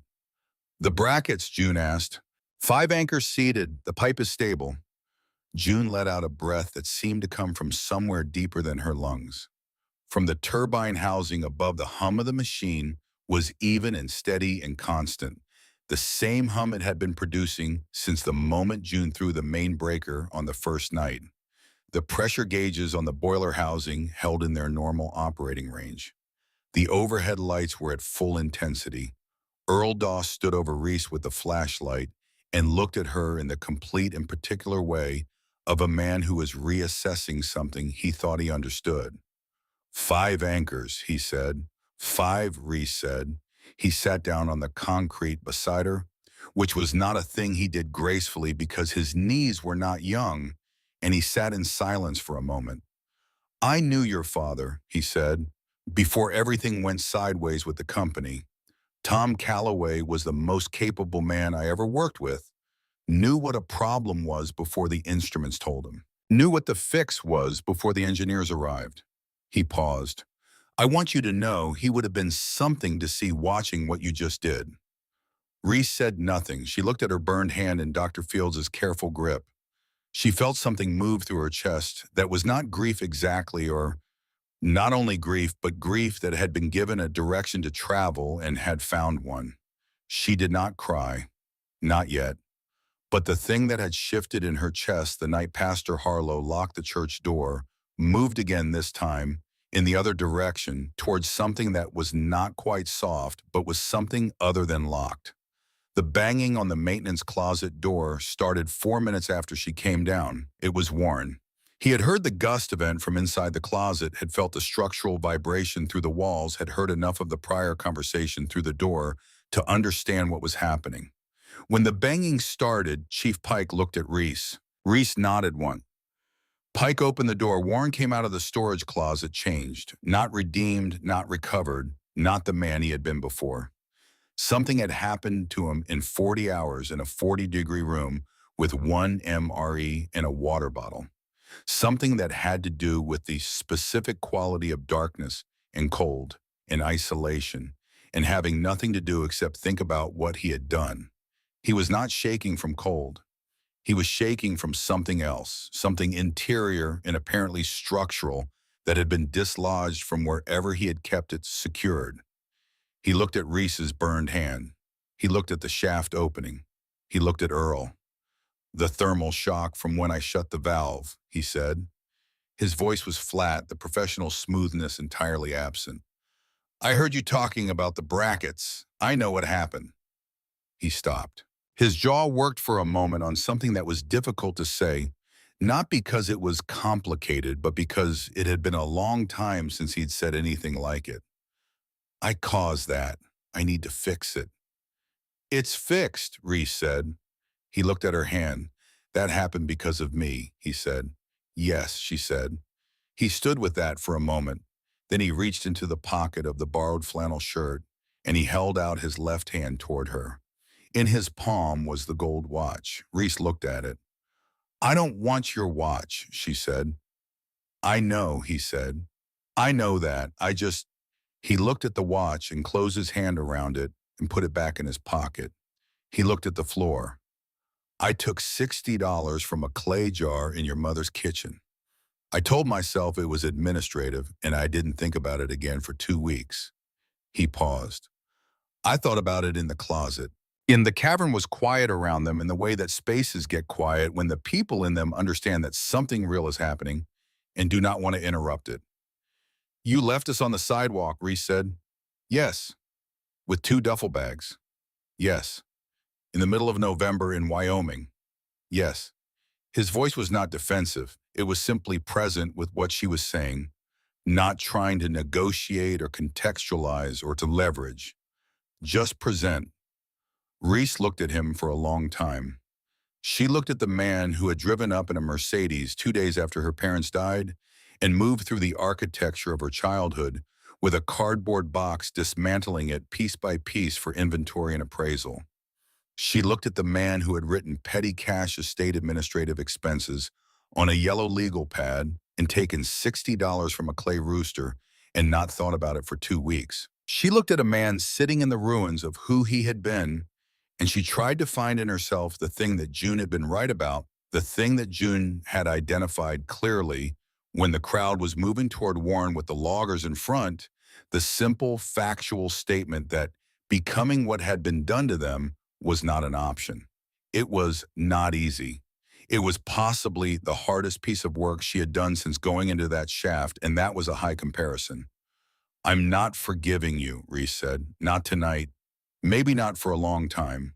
But you're going to stay out of the closet, and you're going to work, and you're not going to touch anything mechanical in this facility." "Those are the terms." Warren nodded.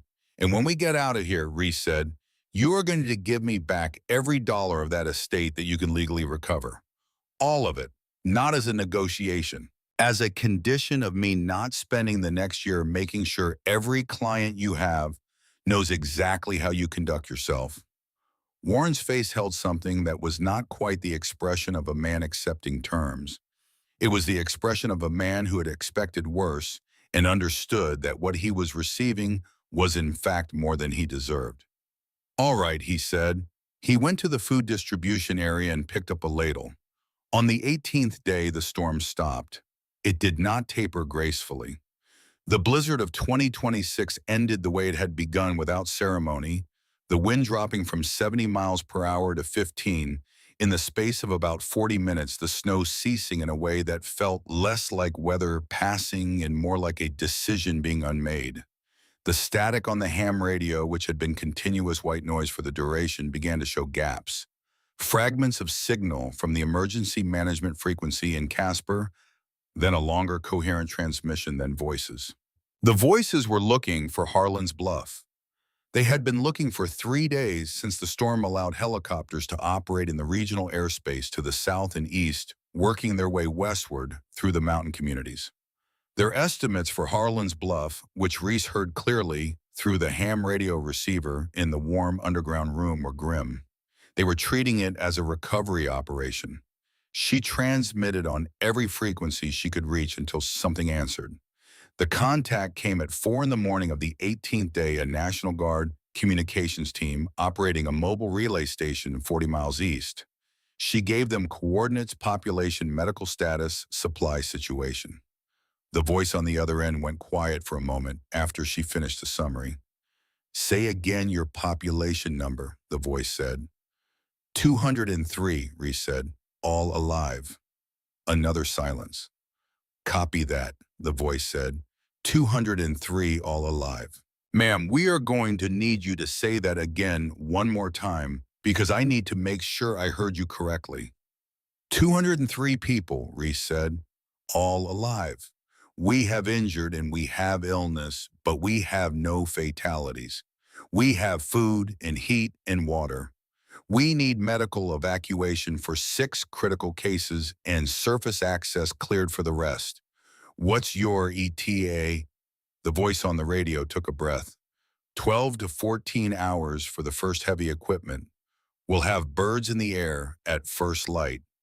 Copy, Reese said. We'll be here. She set the microphone down on the desk. She sat in the warm light of the generator room for a moment, with her burned hand resting in her lap and the clipboard on the desk and the 12 pages of inventory notes beside it, and she thought about a bench outside a closed gas station and 4 $10 bills pressed flat under an insole. Then she went to find June. June was in the secondary cavern in the hydroponics bay, where she had been spending most of her waking hours for the past 12 days. The grow lights hummed above the long troughs of rich, dark soil, and the troughs were no longer bare. From one end of the bay to the other in rows that June had planted, tended, and monitored with the obsessive precision of someone doing the most important work of their life, the ancient seeds had done what seeds do when given what they need. The winter wheat was 4 inches tall, a dense carpet of fine green shoots impossibly vivid in the artificial light, filling the first 3 troughs with a color that had no business existing 40 feet underground in Wyoming in December. The tomato seedlings were up in the next row, small and sturdy, already beginning to show their first true leaves. The root vegetables were pushing through the soil surface in orderly rows. The chamomile was up in the last trough, delicate and gray-green, and completely correct in every detail. June was standing at the end of the bay with her hands loose at her sides, looking at it. Reese stood beside her. Neither of them spoke for a moment. Then June reached into the pocket of her jacket and took out one of the mason jars. The chamomile jar, the specific one she had picked up on the first night and held against her chest. She set it at the end of the growing trough next to the live plants that had come from seeds identical to the ones inside it. She stood back and looked at the jar beside the living plants. She didn't cry loudly. The tears came down her face quietly, and she didn't wipe them. Just let them go the way her mother had let things go, with the acceptance of someone who understood that some things needed to move through you rather than be held. She would have loved this, June said. Yes, Reese said. The chamomile is going to be good. The soil pH is right. She always said soil pH was the thing most people got wrong. She was probably right. June looked at the jar. She put her hand on the glass lightly. Mom, we grew it. The evacuation began at first light. The sound of the helicopter rotors reached them underground as a vibration through the concrete ceiling, a rhythmic thumping that was different in quality from the storm and different from the turbine and unmistakable in what it meant. The medical cases went first. Agnes Tully, bundled in 3 wool blankets, was carried up the ladder on a makeshift stretcher that 4 loggers carried with a care that had nothing to do with being told to be careful. Harold Birch, the 2 loggers with the most severe frostbite, the elderly woman with a heart condition, and one of the children who had developed a respiratory infection during the storm's peak. Dr. Fields went with them, riding the first helicopter, out with her medical bag and a handwritten list of every patient she was leaving behind and what they needed. The rest followed over the course of 8 hours, brought up through the hatch in groups guided through the cleared surface area by National Guard personnel who moved through the wreckage of Harlan's Bluff with the focused efficiency of people who had arrived expecting the worst and were still processing the fact of the alternative. Sergeant Dana Cross, who commanded the Guard unit, was a compact woman in her late 30s with the specific quality of competence that comes from doing difficult work in difficult conditions for long enough to have lost the part that requires recognition. She descended the ladder on her second visit to the facility and stood in the main cavern and looked at it the way Reese had looked at it on the first night, with the particular silence of a person taking inventory of what they're seeing. "How long have you had this operational?" she asked Reese. 18 days, Reese said. Cross looked at the grow lights, looked at the medical supply crates, looked at the pressure gauges on the turbine housing, all reading in normal range, looked at the neatly maintained sleeping area, the organized food distribution station, the tool rack above the maintenance area where every implement was hung in its designated position. "Who set all this up?" Cross asked. Reese looked at June, who was standing near the far wall with her jacket on ready to go up. "We did," Reese said. Cross looked at both of them for a moment, then looked at Mayor Stanton, who was standing nearby with the expression of a man who had been revising his understanding of several things for 18 days and was not finished yet. "Is this a municipal contingency installation?" Cross asked the mayor. "No," Stanton said. He said it carefully with the full weight of what it meant. "The town had nothing to do with this. We survived because of these two." He paused. "We survived in spite of ourselves and because of them." Cross nodded once. Then she looked at Reese. "You're going to have some people who want to talk to you about this facility," she said. "I expect so," Reese said. "You have documentation of ownership." Reese reached into her inside jacket pocket. She removed a folded piece of paper that was slightly damp from body heat and slightly crumpled and had been in that pocket for 18 days. She unfolded it. A bar napkin pressed flat with Earl Doss's large, unsteady handwriting and signature visible even from a distance. Cross looked at it. She looked at Reese. Something in her expression resolved. "Keep that somewhere safe," she said. The state's intention to exercise eminent domain over the facility became clear within 48 hours of the evacuation. It arrived not as a hostile action, but as the particular bureaucratic inevitability of a government entity discovering that a piece of critical infrastructure it had forgotten existed was now operational and valuable and owned by two 17-year-olds. The legal notice was delivered to the Harlan's Bluff Municipal Building, where Reese and June were temporarily housed while the surface damage to the town was assessed. It cited federal mineral rights law, specifically the Mining Act of 1872, and argued that the facility's geothermal resource constituted a federal subsurface right superseding private surface ownership.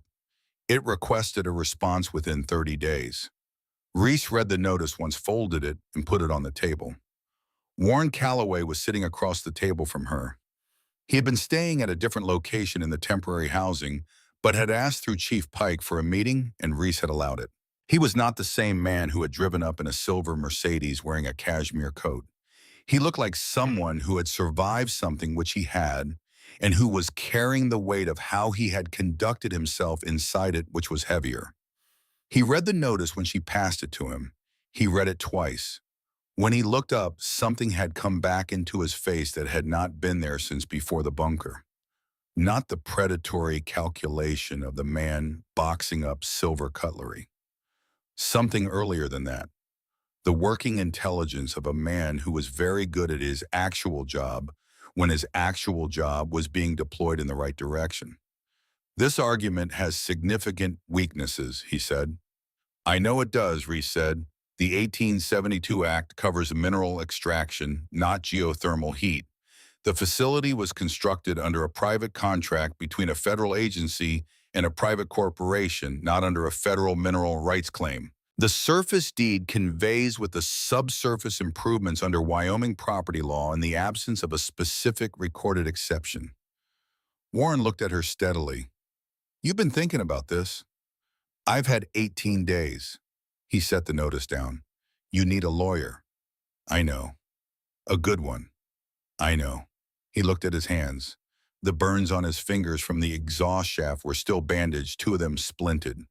He looked at them for a moment with the expression of a man looking at evidence of something he needed to keep looking at until it finished teaching him whatever it had to teach. "I will represent you," he said, "pro bono. No fee, no conditions, no interest in the property, just the work." Reese looked at him. "This is not me trying to get back in the room," he said. "I understand that the room is yours and that I don't get to be in it. This is me using the only thing I have left that's worth anything." He paused. "Let me do one thing right." The silence in the room lasted long enough that it became something on its own, a space in which two people measured the distance between what had been done and what was being offered against the available standard of what was actually just. "June needs to agree," Reese said. Warren nodded. June agreed. The case was heard in federal district court in Cheyenne 4 months after the blizzard.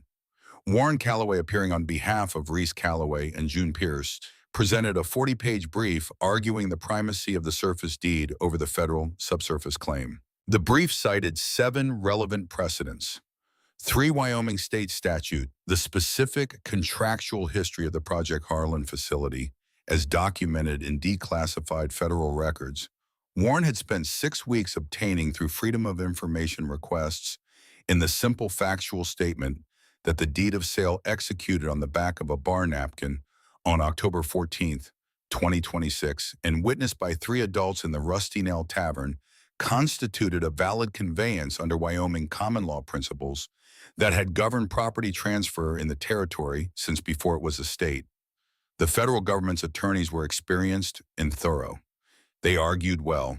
Warren argued better, not with the smooth $400 an hour voice of the man who had stood in Reese's living room boxing up silver, with something different. A precision and commitment that came from working for something he believed in rather than something he was being paid for, which turned out to produce a meaningfully different quality of legal argument. The judge, a 67-year-old Wyoming native named Honorable Arthur Crane, who had been hearing property cases for 31 years, asked to see the bar napkin. He held it in both hands and read it. He set it down. He looked at Warren. He looked at Reese and June in the gallery. He ruled from the bench. The deed was valid. The surface ownership conveyed with the subsurface improvements. The federal eminent domain claim was denied. The facility at the former Miller property was the legal property of Reese Calloway and June Pierce jointly and in full. The gallery of Harlan's Bluff residents, who had driven 4 hours to Cheyenne for the hearing, made a sound that was not quite decorous for a federal courtroom. Judge Crane let it go. The Harlan's Bluff Energy Cooperative was incorporated in the spring. Reese and June retained majority ownership and operational authority. The cooperative's charter, drafted with Warren's legal help and filed with the state, established that the facility would provide geothermal power to the rebuilt town of Harlan's Bluff at cost, that the hydroponics operation would supply produce to the community through a subscription model that prioritized food access for low-income households, and that all decisions regarding facility expansion or change of use required unanimous agreement of the founding owners. Mayor Stanton, in his capacity as mayor of Harlan's Bluff, signed a 30-year power purchase agreement with the cooperative on a Tuesday morning in April at the folding table that served as the cooperative's temporary office in the former community center. He signed it with the pen he always used for official documents, a silver ballpoint his wife had given him when he was first elected. He signed it without ceremony. Then he put the pen down and looked at Reese across the table. "I owe you an apology that words are probably not adequate for," he said. "You do," Reese said. "I'm going to give it anyway." "I know, that's fine." He looked at her. "You could have let us freeze." "Yes," Reese said. "Why didn't you?" Reese thought about it honestly. She thought about the specific moment at the ham radio when Bill Henderson's voice came through the static saying, "We are losing the children." She thought about the calculation she had run and the decision she had arrived at, which had not been easy and had not been about forgiveness. Because letting people die when you have the means to stop it turns you into something you can't come back from, she said. And I had enough things to come back from already. Stanton nodded slowly. He picked up his pen and held it for a moment. "What do you need from the municipality going forward?" "Earl Doss's back pension from the mining company," Reese said. "The county has a recovery fund from the federal bridge collapse settlement. Earl spent 40 years underground making that company work. He should have his money." Stanton made a note. "In the school," June said from beside Reese, "the roof, it's been leaking for 3 years and the administration has been tabling it. Fix the roof." Stanton made another note. He looked up. He looked at both of them, 17 years old, and sitting across a folding table from the mayor of the town that had locked its doors against them, telling him specifically and practically what they needed him to do. "Consider it done," he said. Warren Calloway returned to Denver in March. He sold his practice to a junior partner in April. In May, he filed paperwork with the Wyoming State Bar to establish a nonprofit legal clinic specializing in property rights and estate law for low-income families in rural Wyoming counties. He called it the Callaway Foundation for Rural Property Justice, which was either a grandiose name or an accurate one, depending on how you felt about the possibility of people becoming better than they were. He sent Reese a letter when the clinic opened. It was one paragraph. It did not ask for anything. It did not explain anything that had not already been explained. It said that the estate recovery, every dollar he had been able to legally identify and retrieve, had been deposited in an account in her name. It said he hoped she was well. It ended without a closing pleasantry, which was its own kind of honesty. Reese read the letter once and put it in the same inside jacket pocket where she kept the bar napkin. She thought about writing back. She would, eventually. Not yet. The bronze plaque was the town's idea proposed at a public meeting in August and approved without dissent. They commissioned a local metalworker to cast it, and on a Saturday morning in September, with most of Harlan's Bluff present in the rebuilt town square, Mayor Stanton unveiled it. It was mounted on a piece of the original corrugated metal siding from the Miller shed salvaged specifically for this purpose, the rusted and peeled metal serving as the backing for the clean bronze text. The contrast was intentional, the ruin and the record, the before and the after.